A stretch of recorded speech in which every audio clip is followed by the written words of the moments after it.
Bonjour et bienvenue à cette autre vidéo. Vous connaissez probablement le proverbe qui dit « Comme on fait son lit, on se couche. Comme on fait son lit, on se couche. » Eh bien, de manière littérale, ce proverbe signifie simplement que la qualité de notre sommeil dépend de la qualité de notre lit, dépend de la manière avec laquelle notre lit a été fait ou pas. Si nous prenons le temps de bien ranger notre lit, de le garder propre, en ordre, de bien préparer la literie, etc., les oreillers, tout ce qu'il faut, la probabilité devient alors élevée que nous passions une excellente nuit, que ce lit soit confortable et qu'on s'endorme un peu comme des enfants. À l'opposé, si notre lit est en désordre, la literie n'est pas faite, la literie n'est pas propre, il y a peut-être, je sais pas moi, des documents sur le lit, il y a ci, il y a ça, le téléphone par-ci, l'ordinateur par-là, un peu comme si notre lit était devenu une table de travail. Eh bien, certainement que nous passerons une mauvaise nuit. Nous ne serons pas confortables dans notre lit.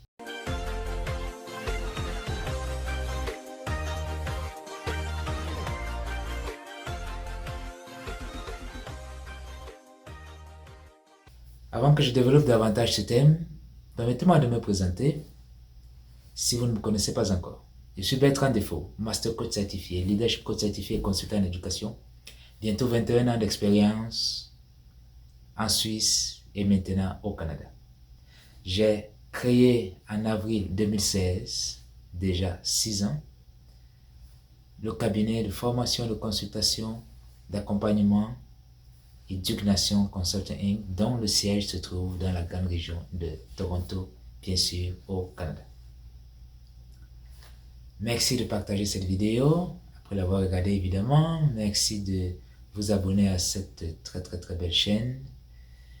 Nous publions régulièrement du contenu éducatif, du contenu de qualité sur les thèmes de l'immigration, de l'éducation, de l'entrepreneuriat et de la famille. Revenons à notre proverbe. Comme on fait son lit, on se couche. Alors, je vous ai donné il y a quelques instants l'explication littérale. Maintenant, de manière figurative, métaphorique, comme on fait son lit, on se couche, signifie qu'il faut avoir le courage d'accepter les conséquences de nos actes. Il faut avoir le courage d'assumer les conséquences qui viennent avec nos décisions, nos actions. Évidemment que ce proverbe peut s'appliquer à 1001 domaines de notre vie, on s'entend. Mais ici, dans cette vidéo, je voudrais développer assez rapidement la quintessence de ce proverbe appliqué à l'immigration. Oui, l'immigration. Nous sommes des centaines de millions de personnes à travers le monde à avoir immigré ou à vouloir immigrer. Mais vous conviendrez avec moi que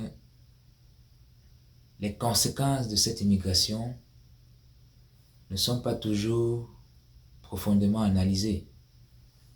Évidemment, ne sont pas toujours profondément analysées par les personnes qui souhaitent immigrer, souvent jeunes, voire très jeunes, mais aussi par leur famille et même par la société en général. On va laisser de côté le macrocosme, c'est-à-dire la société. On va s'appesantir, on va se focaliser uniquement sur l'individu, sur le microcosme. Pourquoi souhaite-t-on immigrer? Certainement que la réponse à cette question va varier d'une personne à l'autre. Il y en a qui quittent leur pays, leur région, pour des raisons économiques, pour des raisons parfois aussi sécuritaires, etc., etc. Maintenant, quelles sont les conséquences de cette immigration? Ici, les conséquences, vous conviendrez avec moi, doivent être analysées du point de vue du pays de départ, de la société de départ, de la famille de départ, de l'individu qui quitte, mais aussi du point de vue du pays d'accueil, de la région d'accueil, de la société d'accueil, de la famille d'accueil peut-être, et de l'individu ayant quitté et qui arrive. C'est un vaste sujet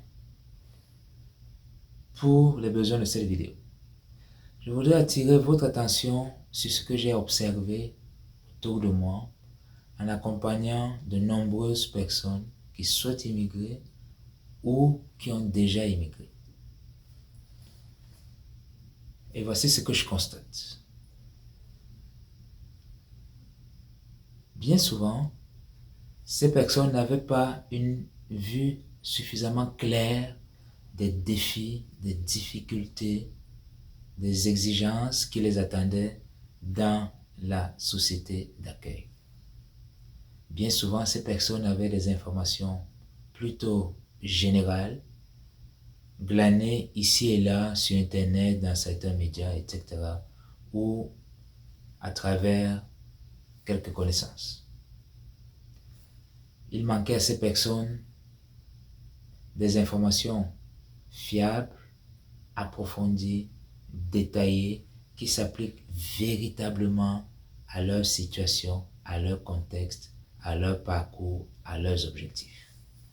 Et l'erreur principale commise par ces personnes-là, c'était qu'elles ne se sont pas faites accompagner. Manque d'accompagnement équivaut très souvent à une grosse perte de temps et à beaucoup de douleur. Une des exigences qui échappe à beaucoup de personnes qui souhaitent immigrer ou qui voient même souvent qui ont déjà immigré, ce sont des exigences liées à la reconnaissance des compétences antérieures, liées à la reconnaissance des qualifications antérieures, à des diplômes, à des certifications, à des expériences de travail dans tel ou tel domaine, dans tel ou tel pays. Il y a aussi les exigences linguistiques. Beaucoup de francophones s'imaginent qu'ils, qu'elles, n'auront pas besoin d'apprendre à parler, ne serait-ce qu'au niveau de base, cela, apprendre à parler et à comprendre l'anglais. Cela est une erreur importante. Il y a également des exigences d'un point de vue financier qui échappent à beaucoup de personnes. Si je prends l'exemple du Canada qui nous intéresse, selon la région où vous décidez de vous établir, vos charges peuvent passer du simple au double, voire même au triple.